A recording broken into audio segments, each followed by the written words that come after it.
Hello, I'm Daniel Sketchley. And I'm Callum Byrne. We've been friends for more than 10 years, sharing lifelong passions such as film and music, But most importantly, football, through the ups and the downs. the celebration and the heartbreak. However, he's a blue nose. And he's a villain. This is the Second City podcast.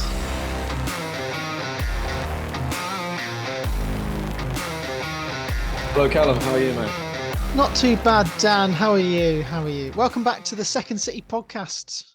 It's a normal week this Yeah, week. yeah, back to normal. Thank you. Yeah, we did a special last week on one of our Second City stories on Emil Heskey last week. So massive thank you to everyone who's listened to that. If you haven't already, please check it out. We go into it's a series where we go in depth on players and managers that have represented Blues and Villa and sort of their time at both clubs and the legacy they've left and so on. And we had a really interesting look at Emil Heskey last week and his time at Blues and Villa, and quite a controversial, divisive time. Kind of didn't go down the path a lot of people expected when he joined, certainly when he joined Blues. And we get a bit into like how it affected his international career and so on. So yeah, it's gone down really well, thankfully. We appreciate all the feedback as well. So yeah, please check it out if you haven't already. Absolutely. How's your week been, Dan? You've been up to much outside of football, really? Obviously, I know you were at the game at the weekend. Yeah. Uh, uh, Not that I can really think of. Just a lot of work before Christmas. Getting some overtime in. Yeah, went to the game on Saturday, so that was good. And yeah, no, just the usual, really, ticking by. I'm sure I'll think of something in a minute, but yeah, no. Yeah. Uh, but no, it's been okay. Yeah, it's been okay. How about yourself? Any drama? I had a few days away last week Oh yeah, down in Hampshire on the coast, which was very nice. It was definitely the last of the good weather of the year, I think, because it's been yeah, dreadful since I got back. And then obviously found freezing. time to watch Doctor Who on Saturday. So it's Oh been a good yes, few yes. days. So What are we saying in a word? Well, I haven't watched Doctor Who in a long time, but I watched it for these specials. same, yeah. You were a fan of this first one. I was a big fan. I was a big fan. Fair enough. I thought it was good. I thought it was good. I didn't think it was like great or anything, but um, I hope I'll definitely watch next week though. I hope it gets really good. Tennant is the man. Glad to He see him is. back. Very nostalgic. It's a bit of a cheap tactic to bring him back, but it's I'm all working. for We're it all though. watching it again. Yeah, it's working. We're watching it again, so it's fine. Um, but yeah, sweet. So as we say, kind of back to normal this week with the podcast. We're gonna obviously, as always, start with what we're wearing, and then we're going to talk a little bit about so Blues played Sheffield Wednesday on Saturday, Villa played Tottenham away on Sunday. So we'll talk about that. Bit of housekeeping as usual, getting some other things going on at both clubs away from the games that we've actually played, and then we'll preview the upcoming games for this week. And I think it's a double game week for both clubs. You're Yeah. back in Europe. Are you in Europe this week? Yeah, we are Thursday night. Cool, interesting. Oh, cool. So we'll get into all that. But yeah, as always, we'll start with what we're wearing, where we kind of talk about. Obviously, I'm wearing a Blues fan. I'm wearing a Blues kit. Callum's wearing one of his many Villa shirts. We just talk about our memories from that season, what was going on in our lives at the time, and so on, and what we think of the kits looking back, and so on. So yeah, do you want to start, Callum? Should I? Yeah, I'll go first this week. Do you want to have Sure. a do you want to have a guess at this one? Sure. So it's a checkered Macron. It's like sort of a for anyone listening, Daffabet sponsor. It's an away kit. Yeah, it's almost like a Wickham It's style where it's like yeah, checkered sort four of. checkers. Yeah. Yeah. I'm gonna say. Ooh, I've got a rough idea. I'm gonna say 15-16, your relegation season away. No, I'll give you a little behind the scenes fact. I don't own any of our kits from that season. As much as I like the away kit, I will Ah, not buy it because, okay. well, too many bad memories. Yeah. No, this is 2013-14 Oh away. wow. So Oh, I this would have would have thought. been, yeah. Sorry. When I was wrong, I would have gone like more recent. I would have gone the opposite direction. No, this was I think this would have been our first Macron kit. Um, so the away one. It would have been Paul Lambert's first season as well. You know, we had a summer of the likes of Bakuna, Luna, Kozak, Okore, Tonev, and the best of all of those names, Jed Steer, who could actually play football, joined us in that summer. One of our first Macron kits would have been one of Paul Lambert's first kits as a Villa manager. It probably was his first. A season where we didn't do great. This was very much as we started to decline as a Premier League team. But there was some highlights. We won on the opening day away at Arsenal. We won 3-1. Benteke scored twice, and Antonio Luna scored on debut. The only time I ever remember him playing for Aston Villa, because he was I've never even rubbish. heard of him. And Yeah, he I've never scored a even heard not. of him. We're defending a corner in the 93rd minute or something, counter attack, and he just, of all the people, our new left back is running through on goal and slots it past Almunia, and we win the game. We also beat West Bromwich Albion at home in a really crazy 4-3 game, where we went like 2-0 down, went 4-2 ahead, and then it was just a crazy game, weird game, as some of our games against the Baggies always tend to be. And of course, one of the worst games I've ever been to was in this season on Boxing Day, when we lost 1-0 to Crystal Palace when Dwight Gale scored a 94th minute winner. It was freezing. It was awful game of football, absolutely shit. And then we lost in the last minute. Fair enough. Where did you finish in the league in the end, roughly? Can you remember? Something like 16th. We were Oh, fighting yeah, relegation around this sort of time. So we beginning of the stayed end. up, but it's not saying much, really, to be perfectly honest. Yeah, 15th with 38 points. So, I mean, that's mad because we got relegated with 39 in 2011. That's a Yeah. disgrace, frankly. But yes. Yeah. In terms of the actual kit, I actually really like the design. The print on the back was gold letters. I don't know why it was gold, but it looked awesome. So I'm very tempted to get a player on the back of the shirt, but I don't quite know who yet. Very tempted by a Vyman, maybe, or a Benteke. But yeah, the actual quality of our Macron shirts does leave a lot to be desired. I mean, it looks cheap, like the way that the badge is sort of on. You think back to that retro shirt, the 2001 shirt I wore the other week. Like, Oh, yeah. you wouldn't think that these are over 10 years apart, and this is the younger one, really. And you can't really tell on the video, but the sponsors on these shirts were really applied in a cheap way, and they've all cracked. So it's not peeling, but it's all cracked, and yeah. But on the face of it, a nice shirt. Fair enough. What do you think? I have gone for this week. It's a blue, obviously home Triple Eight Sport, Adidas. Adidas white sleeve cuffs. Yeah, this is obviously one of your Adidas kits. It's fairly recent, and I'm pretty sure I remember this from a Second City derby. So I got to really think here. It's either 16-17 or 17-18. I can't choose which one it is. We'll go with 17-18, the Sheikh and Doy year. This you were right the first time. This is Ah, 2016-17 home. Yeah, you're very close. Interesting season to look back on. It's been getting a lot of mentions recently. the There's a lot of Zola season, of parallels, course. shall Yeah. we No, say? no, it isn't the Yeah, Zola. yeah. It is the Zola season, yeah. This was the Zola season. Yeah, so really mad. Kind of, the certain seasons are quite forgettable, and their memory kind of fades away and stuff. This is like a real this, and actually the 17-18 season, in my opinion, are real like signpost seasons, like real sort of turning points, real like signature moments. Sadly, not for mostly the right reasons, but they are very memorable regardless. So yeah, this was the year Gary Rowett started the season, and we started really well.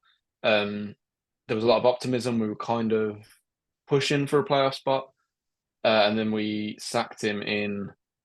Which we had the new owners come in. We had new owners come in the October.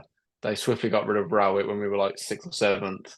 They brought Zola in, which was just an absolute disaster. And then I think we won something like, we won 2 games under Zola out of about 24 or something. And when he left, we were 21st in the league, I'm pretty sure. So yeah, that went well. And then Harry Redknapp came in. It's kind of just a surreal couple of months of Blues where Harry Redknapp came in.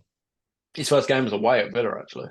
Yeah, I was there. And then, oh yeah, yeah. And then, but we won his last 2 games and we stayed up.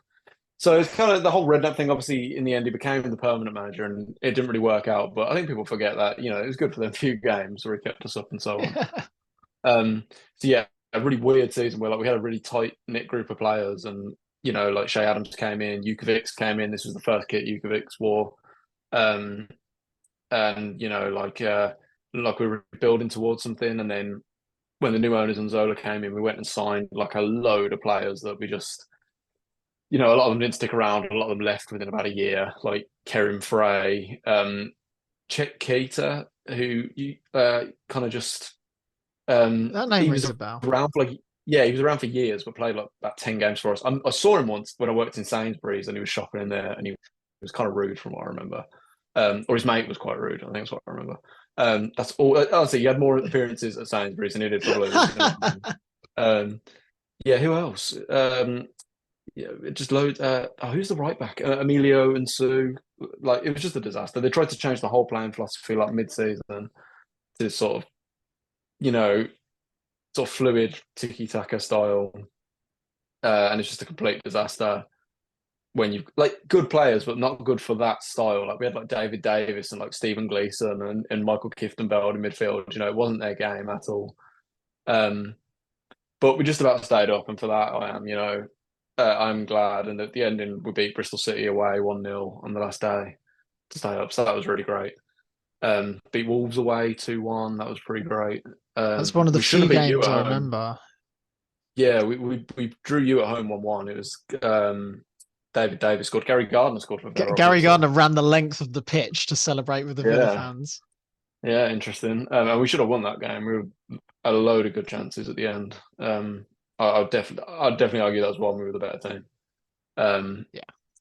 but yeah, and then just we were 2016, so we would have been in at uni still. I was in my middle year at uni this year.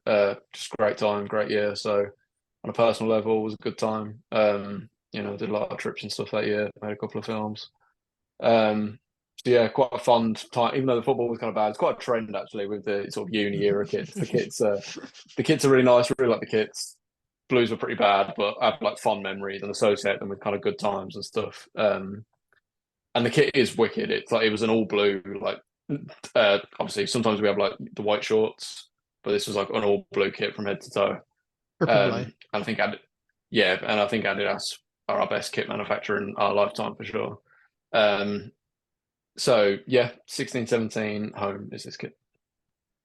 Wonderful stuff. Do you want to take us straight into the matches from this week then, Dan? Because obviously Blues did play first on the weekend. You played on Saturday against the struggling Sheffield Wednesday. Uh, In yes, a game going into it, I would have labelled it as a must win because they're yes, dreadful and you need a win. I would agree. I think must win, not in terms of oh, we need the points, otherwise we're going to go down or anything. Like no, not like that. I mean just for like keeping for like the atmosphere and the mood in general. Playing Rooney. It's an interesting talking about the Zola season just now because there are so many comparisons to now. Like obviously we were doing well and Eustace left, and obviously Rooney's a big name manager who's come in and trying to play a different style of football. They're very similar seasons up to this point. Um, the good news is I'm delighted to announce that Rooney got his first win quicker than Zola. So we're on like Zola was around 10 games, Rooney got it in 6. So we're on to something. Uh, but yeah, the big thing was that Rooney he did have a tough first few games in terms of the fixture list. There were really good teams that he was playing.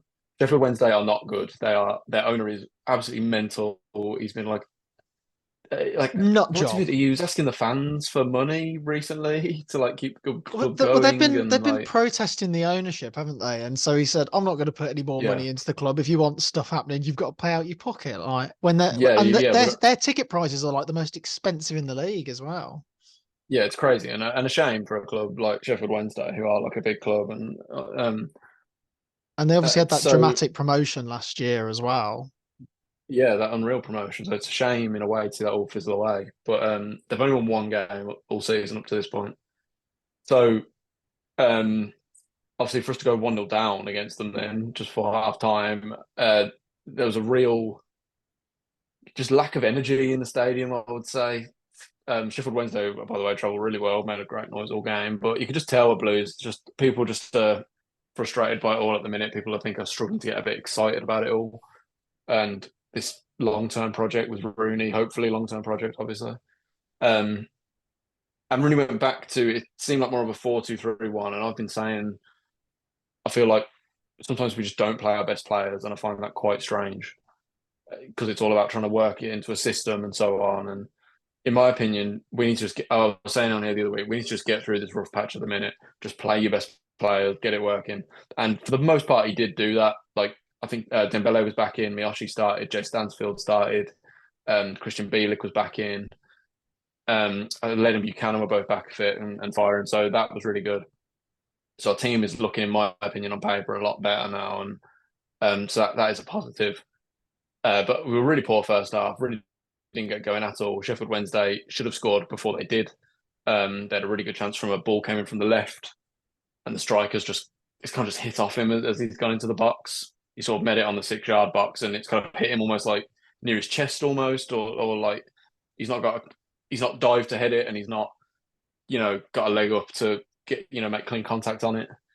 So that was a glaring chance that they missed, and then they did score from a rebound off a free kick that we totally fell asleep for. Really basic goal. But the good thing was we equalised almost straight away. Juninho Bacuna scored a really good. Well, I say it's a really good finish. He's hit it almost into the middle of the goal, but it's a good hit. He's taken a chance. I'd say it was a very good goal. Goalie maybe Yeah, could have been enough. could have saved it. A better goalie would have saved it, but there's a lot of power on that shot, and it's on target. Yeah, it's a clean strike. It'll win you goal of the So month. it will win. It's yes, stiff competition. But that meant we at least went in at half time with at least some positivity. I think it probably would have been a bit nasty at half time if we hadn't equalised. And then second half was kind of more the same. I felt like it was first of all, I'd say Sheffield Wednesday were comfortably better, and apparently Rooney was furious. It was a bit more even second half, but we still weren't great, in my opinion. But we did get a late goal, Jordan James with a late goal. He has been like when he's played, I think he's been really good, and you hear a lot about how good he is for Wales, Jordan James. And I think he took his goal really nicely, like really calmly. Um, and the way he sort of took it around the keeper instead of just hitting it again when he had the chance, had the sort of footballing brain to take it around the keeper and put it into an empty net.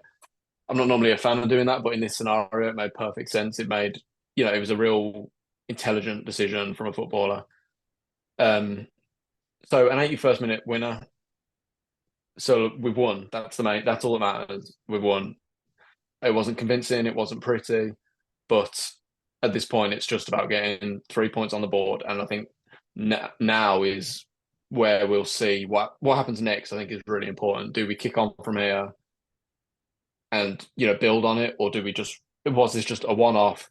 Struggled to a win against the worst team in the league, and do we just go back to what we've been from here on out, or can we build on this now, get the confidence in?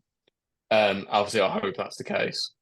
So yeah, it wasn't convincing, but the ends justify the means. So 2-1, I'll take it. Time will tell, but it's an important 3 points nonetheless. Yeah, for sure. And I think as well, away from sort of the actual performance on the pitch as well, great to see the lower Cop and Tilton both open for the first. So the Tilton's been open for like a few weeks, but the lower Cop was also open. So it's the first time pretty much the whole stadium's been open again. So that's been good to see. Hopefully they can get some ticket sales up and fill them up a bit more soon, because they weren't like completely full. But obviously that kind of goes hand in hand with the performances on the pitch. And obviously it's coming up to Christmas and stuff. I understand it's not exactly like the easiest for people to just fork out for these things. But no, good to see. And the club, I say this every week, right? But the fireworks and stuff, man, they went full hog on it again. I was really impressed. I was like, all the flames going off, loads of fireworks to celebrate. As the players come out. I don't know. It's very American, but it's very Americanized. But I'm all for it. I think it's just making an event of it, getting people excited for it, and at least we could back it up with a win. So yeah, back to winning ways. Hopefully, we can build on it from here. I told you a couple of weeks ago, Dan, that as the winter months rolled in, you'd be loving them flamethrowers Oh even more. yeah, big time. Oh, Keeping you absolutely. warm. Yeah, 100%. Um, so yeah, shall we get on to the Villa then? Because you had a very big result of the weekend. I don't know if I've quite calmed down from it yet. Um, No. I was the entirety of the second half, I was either pacing or stood up or hiding behind the table. Like I found it a really Mm, excruciating game to watch. But we got a huge 3 points, an absolutely huge three mm. points away at Spurs. It's moved us into the top four in the league. Um, 2 points off top of the league, so we're still in the title Oh, race. bless them. Bless Uh, them. All uh, legitimacy of this podcast just shattered with that yeah. statement there. A serious football discussion.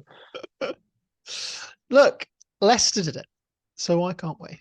Leicester did it with True enough. Leonardo Ulloa and Shinji Okazaki up front, Mm, amongst a few that's others. true. Oh yeah, So Jamie Vardy was there as well, to be yeah, fair. At peak.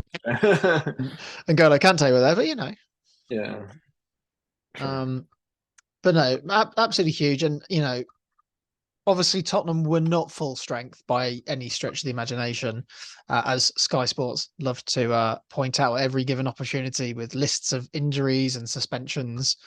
Um, but in fairness, you know, their back four was made up of four fullbacks. So, you know, they were there. And you know, from what we've learned from Ange Postecoglou as the Tottenham manager this year is they have their one style of playing and it doesn't matter how many players are on the pitch and who is on the pitch. That is how they're playing. Um, Maybe a bit stubborn, maybe a bit naive in terms of, you know, you look at the best managers around, which, you know, your Klopps, your Guardiolas, even your Unai Emerys, they all have their main way of playing, but they're adaptable to situations. And I think we saw Yeah. that at the weekend where Tottenham stuck with their, this is how we're playing. And that for the first half, they were the much better team, really. Um, the way they pressed us, we couldn't string more than two or three passes together really. And we definitely really struggled, especially in the early part of the first half, maybe the opening 30 minutes. Um, but we made changes at halftime. We took off Musa Diaby. We took off um who else did we take off? Gabby Bonlaw. Matty Cash. Matty Cash came off. Ah, Um yeah, Matty Cash came off, Musa Diaby came off, and we switched things around. We got more bodies in the midfield. And we were probably the better team in the second half, and it was telling then in the end that we managed to get the winning goal. Um, you know, we still stuck to our high line as did Spurs. Although I saw something on the Athletic, we've only got on average the seventh highest line in the league. So a lot has been made about our high line, but that is the most athletic article yeah. to make. That's the kind of stuff the Athletic would report on, obviously. Yeah. um, So, but yeah, the first half we really struggled. We've tried it a couple of times. I remember we tried it against Wolves last year, and then we've seen it against Burnley and Liverpool, and now Spurs this year, where we still played the 4-4-2, but we're playing Matty Cash almost as a wing back in that role. So you got Konza at right back, two centre backs, and then Luka Dean at left back. Matty Cash sort of operates in this midfield attacking winger midfielder slash defender role, depending on where we are in the transition. Um, and arguably, it worked well in one game. We'll never really know in the Liverpool game because Diego Carlos got injured and we changed the shape. And then it hasn't worked in the other two games, and Matty Cash has been subbed at half time in those two games, which was Wolves and Spurs. Um, you know, we all know Matty Cash used to be a winger. He's been very adaptable and he's been a very, very good player, and he's having a really good season as well. But I'm not sure this position is quite gonna work. I understand the logic behind it, but because we don't actually play a 5 or 3 at the back, it's different to like your traditional wingback role, where I think he would thrive a little bit more than that. Having said that, he was also involved in a few incidents where you know, he fouled Rodrigo Bentancur, petulant challenge, yellow card all day long, you know, but it's nothing more than a yellow. But because Bentancur's got injured with a bruised knee and gone off subbed, um, quite a lot was made of it on the social medias. Yeah. And Tottenham fans are not happy at all. But it's a bad challenge. It's nothing worse than what we've seen Christian Romero do over the last couple of years. So, Mm. but yeah, he struggled in that game, and the stadium, the fans were all on his back after that challenge. So I don't know whether that maybe got to him a little bit. There was definitely like misplaced a couple of passes afterwards where he's getting booed and then jeered, and you know, I would imagine it did get in his head a little bit, but that wasn't the main thing as to why he was subbed at half time. The only downside from this game, I would say, is obviously Boubacar Kamara did get booked in the first half, which means he's now suspended for Bournemouth. So he's got too many yellow cards, so he'll miss the next game, which is a bit annoying because he's been very, very, when he has a good game, we have a good game. He very much And is that for dictates that getting? midfield. Sorry, is that for getting 5 yellow cards? I think so. It's 5 or 6 So now. that must be annoying because I don't think we're far off. Like it's around now. It like resets or something. Yeah, So it'll be like, after what, game week 18? Game week 19. right. Yeah. Mm. Um, so it's usually around New Year. I'd Oh, say is it? Okay. the positive with it is though is that he's going to miss Bournemouth and not the 2 games afterwards, which are Manchester City and Arsenal, which are the 2 games we definitely need him in. We'll miss him at Bournemouth, and that's not to underestimate Bournemouth because they absolutely thumped us at the Vitality last year. Um, Mm. but I think if he was going to miss a game, we can adapt a bit better for Bournemouth than maybe we'd need to for Manchester City or an Arsenal. So there's a few others on that sort of tightrope. I think McGinn and Louise might be on it. So um, we'll see. Yeah, it's kind of around now. We'll start to see like as you do pick up suspensions and injuries, can this maintain? Can you maintain this run? Yeah, yeah, and it's when you see like the petulant yellow card, the yellow cards that don't need to be given away that you might get a bit frustrated as a fan and a manager, I would imagine. But yeah, our changes helped at half time. Leon Bailey had the impact that he's been having off the bench in the last few weeks, so he might be due a start, certainly against Legia, maybe against Bournemouth as well. Yuri Tielemans was absolutely fantastic when he came off as well. Set up Ollie Watkins for the goal. Wonderful goal. Just pass and move, cut through Tottenham, and it's a fantastic finish from Ollie Watkins. Who's just having a fantastic season for us at the moment. He's just hitting heights that I don't think many people would have thought was possible maybe 2 years ago, a year ago. And it's just absolutely fantastic to see because he's such a hard-working player off the ball. And he just seems like a really nice guy as well. I read something that other than Harry Kane, no one scored And Haaland. more goals. Oh, And for an English what was it? striker, yeah. Yeah, sorry, an English player. No one scored more goals across all competitions this season, which is just fine as England players, I suppose. Isn't Yeah. it? Yeah. Yeah, and it is his off the ball stuff as well. He's got, I think in the Premier League, 7 goals and 5 assists is a really good return at this stage of the season, really. So, Mhm. um, yeah, I mean, it's just absolutely great to see. Um, so yeah, and we held our nerve with the high line, as I said. I mean, Son scored a hat trick of offside goals. So, you know, Yeah, yeah. um, It's mad how we both won 2-1 this week. It's the first time in a while like Blues and Villa have both won yeah, in the same week. It's weird how it can be so different though. Like I'm like, yeah, we won 2-1, but yeah, and you're like, buzzing like you won 2-1. yeah. It's just a weird, like circumstantial thing. Yeah. Yeah, and I think for us as well is obviously we're playing a team that are one of the media darlings of this year. They're having a really good season, in fairness. Um, They but are. They've lost 3 in a row now, though. Like it's not. I don't yeah, know. I don't think Postecoglou will win Manager of the Month because he shouldn't have won it at least last month, if maybe not the month before as well. But you know, it's a good time to be a Villa fan. Sadly, it is. Sadly, it is. Shall we move on to the old housekeeping section? Yeah, do you have much housekeeping this week down on the Blues side? And the main thing really is, so we're recording this on Monday, and tonight is the first of the Blues Open House Forum. So what this actually is quarterly. So I'll read the description for you.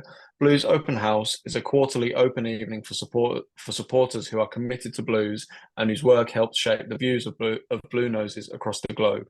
It is one of three initiatives putting supporters front and centre in the new alliance that the football club is building, providing updates on the progress being made against the club's ambitions. And so tonight they say it's going to be a welcoming introduction from Chairman of the Board Tom Wagner and Chief Executive Officer Gary Cook, and then a Q&A with Gary Cook and the leadership team. So, long story short, it's basically an open house for fans to go and talk to Gary Cook himself and the powers that be, and find out what's actually, put their questions directly to him. It seems like.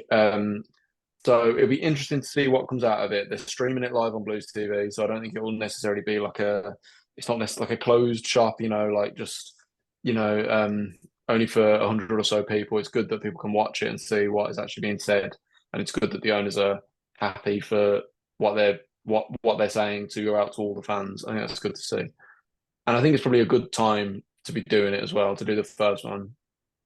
Obviously, the new owners have come in with a lot of there's a wave of optimism, and for the first few months just couldn't do anything wrong. Just everything was so positive, and obviously this Rooney, the whole thing with Eustace and with Rooney, and the way results have turned now. There's now a bit more criticism on them, and we said this when Rooney came in. We said they've now gone from a position of being completely comfortable to questions are going to be asked now, and they're going to be held accountable for things. So I think it's a good time to do it. And it's good that there's this communication with the fans straight away. So it'll be interesting to see if anything comes out for it. This part of the housekeeping, it's more just saying keep an eye out. Be really interested to see what comes out from this and what they have to say. So yeah, keep an eye on it. Yeah, we'll certainly pick that up next week and see Yeah. if there's any juicy gossip that's come from it. Yeah, sure. How about yourself? Any news on your end? I wouldn't say it's really news, but I have, something that's been bugging away at me for a few weeks, and I've been hoping that this would have been resolved by now, but it hasn't been. Little bugbear. So I don't know if Blues do this at all, but we have for the last couple of years we've started playing like a lot of Premier League clubs are doing, where when they play in cup competitions, they have a cup font on the back of the shirt rather than playing in the Premier League font when you're playing in, in the FA Cup, or in our case in Europe, the League Cup, etc. And for the last few years, you've been able to buy the cup font and put it on the back of your shirt on the Villa website. Makes sense, even though we get knocked out of the third round of every single cup. So oh yes, I got my Carabao Cup patch, and McGinn number 7 in the cup font. Wonderful. Obviously this year we're in the Europa Conference League, where we play with a club cup font. Yet for some reason you can't buy it in the store, and so it's just really bizarre. You'll see people at match day who'll have the Conference League patches, which weirdly you can only buy in store at the in-store printing. Right. You can't buy it on the online store. But then with the Premier League font on the back, and it's just, for an OCD thing for me, it just really annoys me. Oh yeah, that's what it. No, I know what you mean. Yeah, because like the two don't match, and like that would just really annoy me if that was on my shirts. It obviously doesn't annoy other people because they have it done, and that's fine. But I just don't understand why we're not selling the club. You say font. That though, you're saying it doesn't bother other people that probably just haven't noticed. Yeah, maybe. And it's the kind of thing where, yeah, I get what you mean. Like if I'd noticed that would probably bug me, even though it's such a petty little thing. Yeah. It probably would, yeah. And you think the club would be all over, because I don't even know what the Europa Conference League font looks like or whatever. But I remember when we were in the Europa League, it would look wildly different to like the Championship style one. The Championship one's these big blocky letters with like the gold line in, and then the Championship ones, the Europa ones, all like the lowercase, like small one and stuff. I don't know. Yeah, so that Europa League and the Champions League, they had their own fonts for the back, but now they don't. So the clubs Right. can just do whatever they want. So Right. I Right. think to play in Europe, you need to have a club font, which is part of the reason why we changed ours as well. So I don't know if there's like a supply issue with the fact that we've changed the font to comply with UEFA over the summer, and we just haven't Mm. been able to order the letters or something, the letters and numbers for it. But it's just really bizarre. Like you'll Mm. find people who do shirt printing online will be able to make them and you can order them Yeah. from them and they'll do your shirt printing. But it's a bit weird that you know, I don't mind going and supporting other Villa fans and their businesses, but it's weird that I can't go through the club to do it. It's just Yeah. bizarre. You think like any sort of opportunity to Yeah, bring a bit more money in, it's they'd go all revenue, isn't over. it? Like Yeah. people, you know, are gonna. How many Conference League patches are going to put on shirts this year? Because I'll certainly Mm. get them on there at some Yeah. point. So it's just really bizarre and like from a marketing point, you know, they're doing things like the terrace view and the lower grounds. Get this stuff right. This is the basic stuff. Yeah. Very strange. I do have to agree. Yeah, I did message the club a couple of weeks ago, like the support channel on Moaning about the Twitter. font. No, I was just saying, when can I buy it? Like, you know, Fair enough. you know, I'm not going to buy my shirt because it's just I want to be able to Yeah, I know what you buy the mean. shirt and have it pre-printed rather than have to buy the shirt and it, you know, orders to my house and then I have to go to the shop and get it printed again. You know, this is 2023, Dan. It's not 2010 where you have to go get Yeah. it printed in store. Oh, yes, those dark days of I 2010. know. Yeah. But they were like, "Oh yeah." You know, to be fair, the people who run like the club shop Twitter account, they don't know. They don't make those decisions. They're No, like, no, of just keep course. checking the store. You never know, it'll pop up. So, Of course. yeah, Cool. Shall we move on then to this week's games? Double game week for both of double us. game week. Yeah, so you play Yeah. on Wednesday, don't you? Yeah, we got Blackburn away Wednesday. So I mentioned earlier about how I think this is the real test now of what happens the next few games. Um, so yeah, Blackburn away on Wednesday. Blackburn's one of them grounds we just very rarely seem to win at. We lost there last year in the middle of a good run. We seem to lose there most years. I remember one year we won there about 10 years ago, and Lee Novak of all people scored like an absolutely like unreal goal. But oh, in fact, we had them. Was it last year? Yeah, last year we had them in the cup as well. But yeah, it's quite rare that we get anything there. They're sitting 10th in the league at the minute. They had a really good win away at Stoke at the weekend.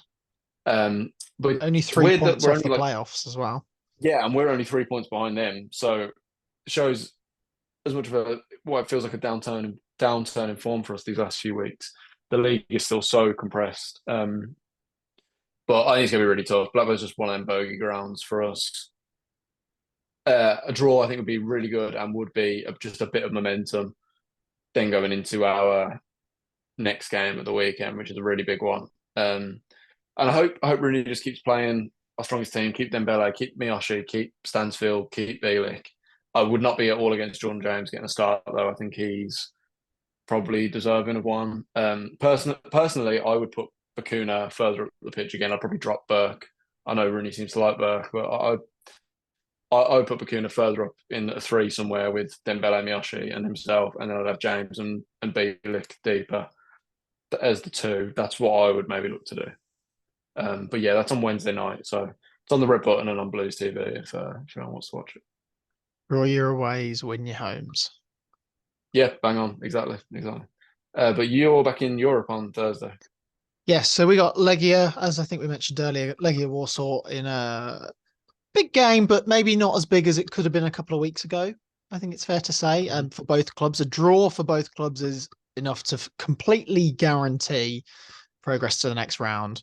But as we spoke about a couple of weeks ago, the UEFA competitions, the places are decided on points and then head to head, not goal difference.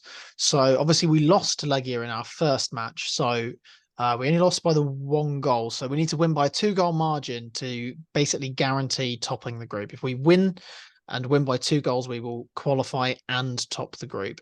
Which is a very important thing that we need to do for a couple of reasons. One, because it will basically give us, well, the main reason being it will buy us 3 games, basically. We won't have to play the two-legged playoff round of 32. which will happen in the new year, and where you will play one of those teams that drops down from the Europa League. So you don't want to play that anyway because you'll get a Europa League team, and you don't want to play it because the last thing we need is 2 more games that we can which would be needlessly earned, if that makes sense. Yeah. Avoidable. Avoidable, yeah. And the other reason is because our last group game is away at Mostar in Bosnia, which is like slap bang in the middle of December, and it's around just after we've played Arsenal and Manchester City. We could avoid with taking our strongest squad of players over there. So if we've guaranteed top in the group, we can go out there, we can play Robin Olsen, we can play Callum Chambers, Leander Dendoncker, John Duran, and it won't matter. We don't have to, we can give players like Ollie Watkins and Luca Dean and Emi Martinez like rest and, not risk them of injury. And it doesn't matter what happens at Mostar then. So, it is a big game and it is an important game, but just to take a lot of pressure off in a very congested part of the season for us. And this is where we're going to really see the fixture congestion for playing in three or four competitions all hit at once. So big game. Legia are going to bring, I think they've been restricted on how many fans they can bring, but a lot of fans are going to travel without tickets. And well, I think they're going to make a lot of noise. I mean, if they're anything like the Mostar fans or the RZ fans or even the Hibs fans, it's going to be a cracking atmosphere. And yeah, I look forward to it. And we need revenge. We need revenge for what happened in Warsaw, 2 or 3 months ago? It seems ages ago, that game now. But yeah. Interesting. Very interesting. Do you have a score prediction for it? Yeah, I think we'll win. We're at home, so I was back us at home. Yeah. I could Legia are a really good team, but I could see us maybe winning 3-0 or a 3-1. I want a clean sheet though. Please, can we have a bloody clean sheet? Interesting. Cool. We're then back in action on Saturday. Saturday against Rotherham at 3:00. So this is for me the big one of the two because Rotherham are currently third bottom. So between them and Sheffield Wednesday, we'll have played 2 of the bottom 3 within these 3 games, and they are, again, we kind of mentioned the must win earlier. This kind of falls in the same category for me. At home, we were saying win your home games, draw your away games. You definitely got to be winning your home games against teams that are right down there fighting for their lives. It won't be a walkover. They got a good point against Leeds, I think, on Friday night. Did Rotherham. But they then got pumped by, I think it was Watford. They got pumped like 5-0 the week before that. So they are absolutely there for the taking, but they are capable of pulling a result out of the bag. And I think they'll probably see us, even though we won at the weekend, they'll see us as a team that are in a ropey run of form and could be there for the taking themselves. I'll reiterate what I said about the team from before, about the Blackburn game.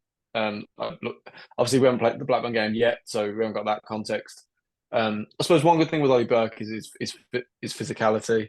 So if he is included, I could imagine it's more for that side of things. So I could understand what Rooney would be trying to do there if he does put him in. I'm not completely against it. But yeah, if we didn't get anything against Blackburn, say we lost there, which, if I'm being like my expectations, that will probably be the case. I think if we beat Rotherham at least, and hopefully the performance is a bit more convincing, I'd take that. That's not, that's workable. We can work with that. Yeah. And then you're back in action and of course, actually, as well, Dan, place your bets because former Aston Villa player Andre Green plays for Rotherham, so get money on him to score at the weekend. Yep. Put it on. Last time we talked about this was who was it? Who scored? Was it Philogene? No, it was Oh yeah, it was. Yeah, it was. It was and Joe Bellingham was the other one, wasn't it? Joe Bellingham. Yeah, Joe. Yeah, it wasn't obviously not ex-Villa, but yeah, we have a habit of calling this out. So trust us. Yeah, Andre Green. Sadly, put some money on it. It will happen. Yeah. But yes, and then you're going again on Sunday, your regular day of the season. Yeah, the Sunday 2:00, not on telly, away at Bournemouth. Classic.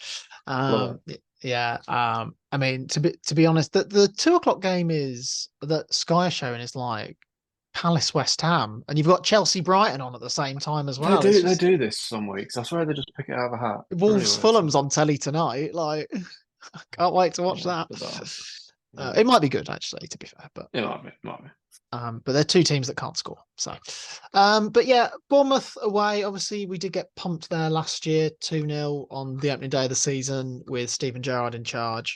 We're without Boubacar Kamara, as we mentioned as well.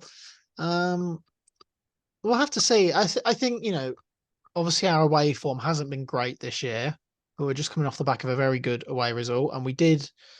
We did win in Alkmaar a couple of weeks ago as well. We did have the defeat to Nottingham Forest in between, but Bournemouth have found a bit of form in the last couple of weeks. They were really, really struggling, but they have improved. They've got a bit better. And they're a team that are very, pretty good at home as well. So, I think it'll be a closer game than maybe people expect it to be, but I do think we'll pull through. And I think it'll be a very slim margin. It'll either be a 1-0 or a 2-1. It just depends whether we can keep that clean sheet that has been evading us. I hope we go more in line with the traditional sort of 4-4-2/4-2-2-2 rather than trying to play Matty Cash in that sort of wing-backy midfield role. Because I don't think it's needed necessarily at this game unless it's out of necessity with injuries. So, I'd like us to see, like the usual, like Cash, Konza, Pau Torres, and Luca Dean, and then maybe get a Leon Bailey. I think it's a game where Leon Bailey could do well. I think he'd be worthy of a start in that match. So, yeah, we'll see. Confident, but it'll be close. Interesting. Yeah, very interesting. Sweet. We'll wrap it up there then, I guess, for this week, if that's okay with you, Carl. Yeah, I think we've covered all bases this week as well. Obviously next week will be a bumper week as well because it's like double game week after double game week after double game week. So yeah, and we will react as well to the Blues forum stuff if anything interesting comes out. We'll talk about that as well. Hopefully, get some juicy gossip. If not, we won't bother. But yeah, we'll let you know. Sweet. So if you have enjoyed this week's episode, you can follow us on Twitter and TikTok with the handle. Have I got on the right outro there? Yeah. Sorry, never mind. We'll leave that in. It's fine. If you have enjoyed this week's episode, I'm just doing it off memory now. I used to read it every week. If you have enjoyed this week's episode, you can also follow us on Twitter and TikTok. Yeah, that's the handle at Second City Pod. That's at Second City Pod, so at 2ND City Pod. And if you have enjoyed today's episode or any of our other episodes, subscribe on whatever podcasting platform you're on. Give us the 5-star reviews. They really help the algorithms out. It means a lot. And of course, as we said at the top of the show, check out our Second City stories. We've done 3 of them already. They are the perfect thing to listen to on your daily commute to work. Yeah, I completely agree. Wicked Cal, until next time then. Until next time, up the Villa. Get on the Villa and see you next week, mate.